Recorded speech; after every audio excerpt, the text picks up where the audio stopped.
It's unbelievable. Like one day I'm really excited that it seems like we're moving forward really fast. The second day it seems like we're just walking backwards. I have a feeling that the entire metalwork of this boat, like 80% is gonna be just like fixing problems that the boatyard left behind, to be honest. We're having a lot of trouble to align our forward deck. As you can tell, we have a huge problem to solve this week. But as I always say, sometimes you gotta do what you gotta do. And we didn't come this far to give up now. So let's get to work. So one of the modifications we're gonna do to the design of the boat, I don't know if you remember, but originally we had the chain locker here on the feet of the mast. So the mast is gonna sit here and the chain locker was gonna sit right in front of the mast. And the reason for that is because we wanted to bring all the heavy loads to the center of gravity, and I do believe on that. I think it's a really good idea. Instead of having the chain locker on the bow, having the chain locker in the center of the boat. But the truth is, I do believe that's a really good idea if it's well designed, and I don't think the boatyard did a good job on designing that. The hatch, to have access to it, you could not have access through the top. You need to have access to a side hatch inside the boat, and the way they designed that was by having a flange that was bolted in place. That means in order to open the inspection hatch, you need to open, I don't know, like 20, 30 bolts. Imagine if you have 30 knots of wind and you need to open because the chain got stuck, and you need to open 30 bolts in order to have access to the chain. That's a nightmare. I don't think it would work, and also the inside layout of the boat have a lot of problems because of the chain locker being there. So we decide that right now the priority is to splash the boat. The priority is to have a boat that can take us to places, and sometimes we need to simplify. We need to go back to simple solutions, and the simple solution is bring the chain locker to the bow. So we're gonna have a reinforcement here on the bow to install the wingless. And that means I already took off the pipe inside the boat. Under the deck there was a pipe connecting the chain locker to the bow. I already cut that pipe off. We need to close the gaps, the little holes on the frames. And now I also need to close this window, this hatch. There is no hatch there anymore, so I installed this little, I don't know, acrylic here just to protect from rain, and it's been sitting for 6 months already. Let's see if I can take this out. I didn't believe that this would stick with Sika actually, because I didn't even properly clean or anything. I just glue in place, and it stayed on the sun for a long time.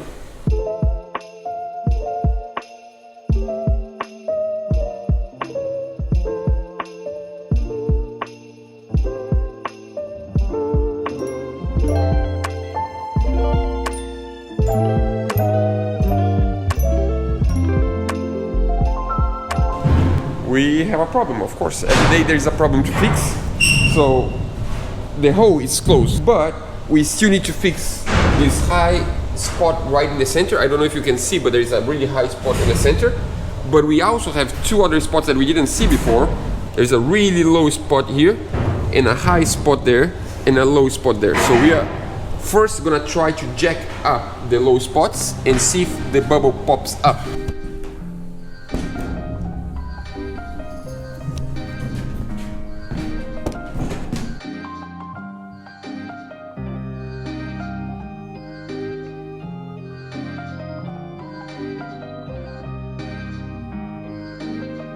It did pop already. So just so you understand what we're trying to do, we're trying to pump this little circle up because there is a valley on the deck. We need to make sure everything is flush in the same line, in the same, I don't know how to call it, like streamline. And this is not streamlined to the rest of the deck. Right now it's better, but there is still a little hole here because it's too close from the frame, I guess. We need to jack also from there and go up and see what it looks like. Where's the frame now? It's right in the center of the valley. Here is the frame. So that means there is no way. Here you can go up, but this point is... There is no way to go up. I mean, the only way is to cut. Big trouble. What I'm trying to do here is to figure out where the deck's too low and where the deck's too high. I'm not sure if I explained that yet, but we found a lot of problems with the level of the deck. So our deck, it's supposed to be going down, forward, so a slope, and the highest point is here, the lowest point is there, and the water goes down forward. and also to the side, so it's round. So it's round side to side and straight down with a little bit of an angle, but mostly straight down from back forward. But it's not what is happening. Right now we have this frame too short. So that means it goes down too much, a valley, and then uphill, and then down. This entire area is a low spot, so it's like a belly down. That entire area is a low spot. This entire area is a high spot. So now I'm just grinding the welds, because that's something that we will need to do in the future anyways, because it's easier to put a straight line once we don't have the weld higher in the deck. Because when we weld on the bottom of the frame, this creates like a little hill, and that's normal. We just need to grind that off. So I'm grinding that off so we can properly check the deck and decide where do we pump up or where do we pump down. It's unbelievable. Like, one day I'm really excited that it seems like we're moving forward really fast. The second day we step 2 steps backwards and it seems like we're just walking backwards. I don't know. I have a feeling that the entire metalwork of this boat, like 80%, is gonna be just like fixing problems that the boatyard left behind. To be honest, they just didn't care. Like, they just welded and they didn't measure much, and they just it's not straight, it's not the right angle or whatever, and that's what they did. To be honest, I complained many times about angles, about the angle of that thing right there. Even before the roof was in place, I said that needs to be fixed. They never fixed. I guess they were just looking for the next paycheck. That's all. It's sad, but that's the truth. I don't want to keep talking bad things about the yard, but that's if I don't say that, it's gonna seem like we're just walking backwards. And the reason why we're walking backwards is not our fault; it's someone else's fault. Let's try to make this boat go to the water, because I want to have the metal work done as soon as possible. Peter arrived, and we are gonna give a try on an idea to try to fix the bolts on the deck. We are going to start from forward and make our way back. So right now we are working between this frame and this frame.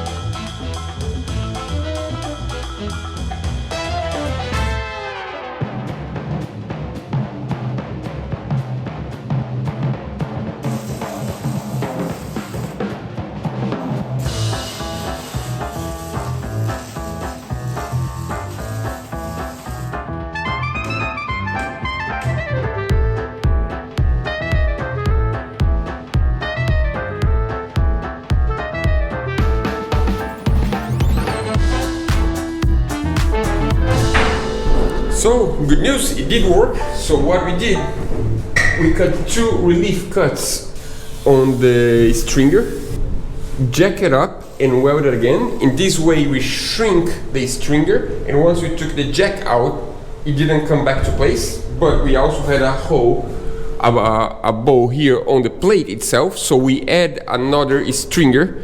We were gonna add this stringer anyways, because I want to have a solid deck that you can step and you feel like a solid deck, and it was not, so I want to add stringers. So now we add stringer already with a jack on the bottom and with an aluminum bar, a thick one, holding to make sure everything goes up together. And now we're pretty close to perfect. Perfect's never gonna be, but it's good enough, and it's all good. That's awesome. First good news of the day. Now we're going to do the same to this side, and if we fix this side, that means we only need to fix from here to that frame, and you're good to go. Whew.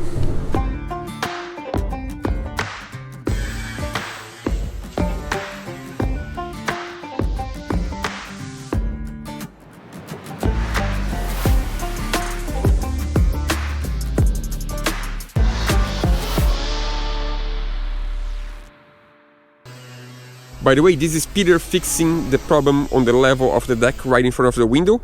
And in order to fix that, he just cut a small slot, a small relief cut, and then he put the plate down on the right position and welded again. I guess if you got to this point on the video, that means you already know that we're having a lot of trouble to align our forward deck. The deck is really unlevel. It goes up and down, and we are trying to get as perfect as possible. And one thing that we thought that will probably help, I hope it helps, is to open up all the holes for the hatches. Because right now, we have 2 holes for hatches, but we have another 3. 1 medium size and 2 small size. And the hole is right on a deep area. That means if we open that, we release the tension of the plate, and we can push the plate to the right position, hopefully.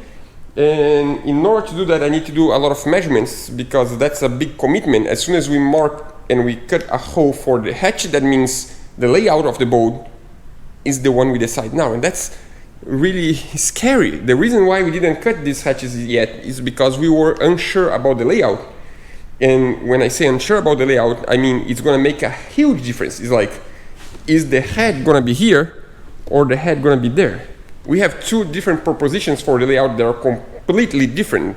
One has an extra bed, the other one, the head is closer to the saloon that I like, but also I like the extra bed for Ollie. So yeah, it's a big commitment.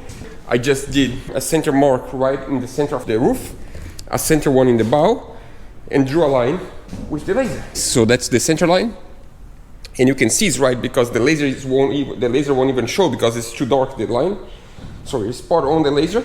And now based on that line, I can locate the next hatches. For example, this one is somewhere around here, but I need to know exactly where, and it needs to be exactly parallel to the center line.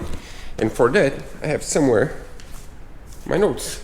So I just get the notes from the 3D model on the computer. It would be more efficient to have the computer here with me, but the same computer that we work on the 3D model is the computer that we added the videos. And right now, if Ollie is sleeping, Roberto will work on the next episode. So, you know, I need to bring the notes by hand, old school.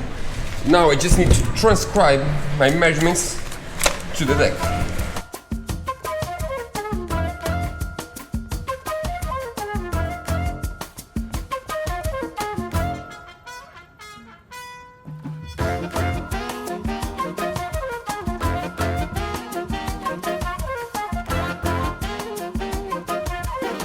It's funny that the hard part I already done, that is marking the holes. Marking the holes is the tricky part, because once you mark wrong, you have no reference of what's right.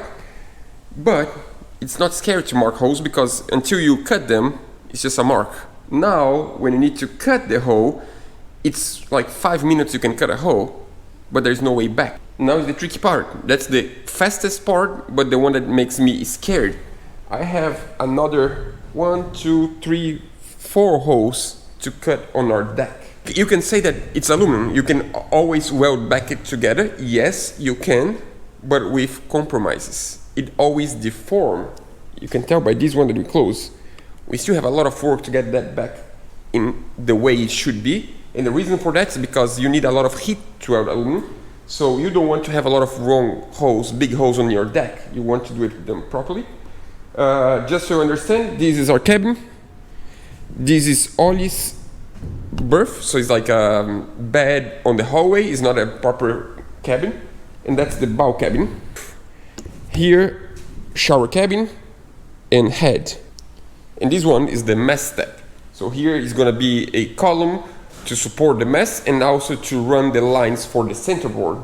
And we could do a double plate, but I don't really like double plates. I rather cut the deck that's thin and install the big 20 millimeters plate instead. I think it's going to be better. At some point I need to do it. It's either today or tomorrow, but Monday I want to have all the holes ready, because if Peter wants to work on the deck, we're going to work on the deck, and for that we need the holes cut.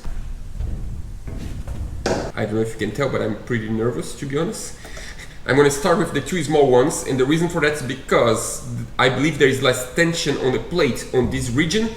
And what I mean by that is that if there is too much tension on the plate is trying to bend, but it's being held by something else, and as soon as you release the plate, it can move. And if it moves, the blade can get stuck, and that can scare me a lot. So I don't want to do that in the first one. I just want to gain confidence, and then I'll go to the one that I believe there's a little bit of tension on the plate. I don't believe nothing's going to happen, but just in case. So now I need to make sure I follow the lines. I'm getting old. I never used glasses in my life, and now I cannot see properly the little line without a pair of glasses.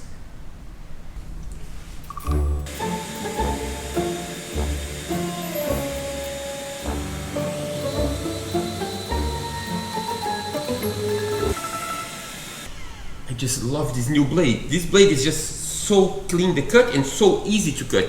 This plate is 6 millimeters aluminum and it just bites, I don't know, it's like, feels like butter. It's like really, really good. So now that I have the 4 cuts around the square, I need to cut the round edges, the round corners.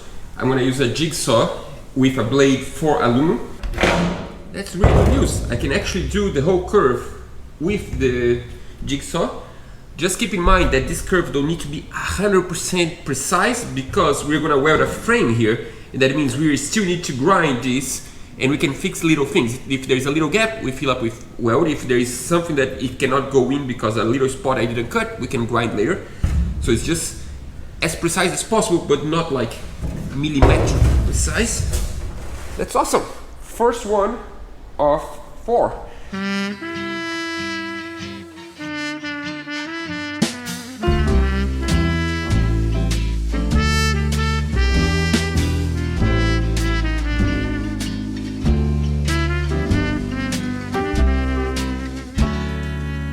Here you can see what I mean by the tension of the plate. I cut this side and the plate lifted.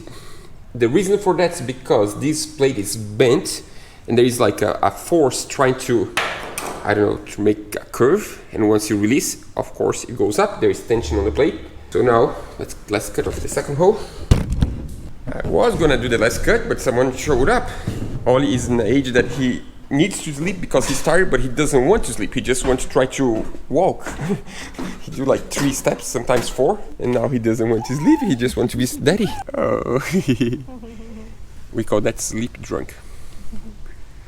I did the first hole. That's gonna go back to work. Yeah.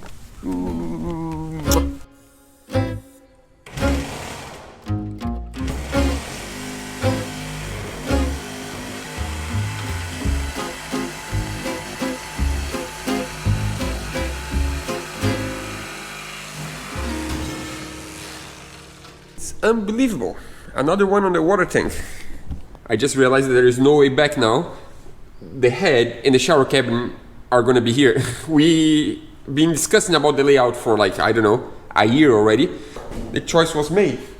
At one point we need to make the decision. I'm excited, that's awesome. This is a perfect example of what I said. There is too much tension on the plate. It's trying to bend this way and it grabs the blade. So now,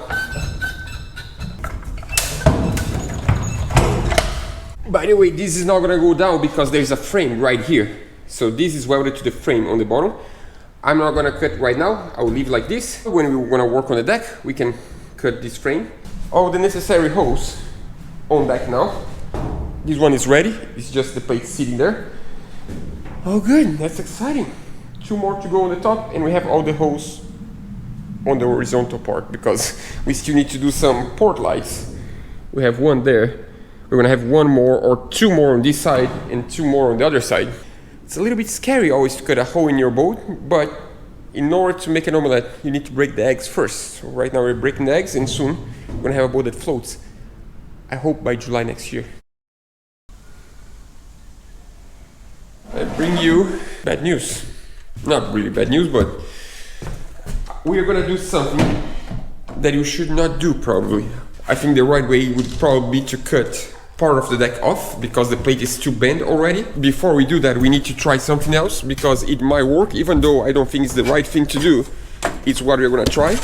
Before you think that this is a cliffhanger, no, it's not at all. We wanted to have 1 episode with the entire deck problem from beginning to finish with the solution, but it was getting way too long, so we decided to test something different. We divide this episode in part 1 and part 2, but instead of making you wait for 2 weeks to watch part 2, we decided to post both parts today. So second part of this video is already available. You just need to click on this little box right here, and to be honest, this video it's better than the one you just watched because this is where I explain really in detail how we fix the problem, because we even found more problems on the deck.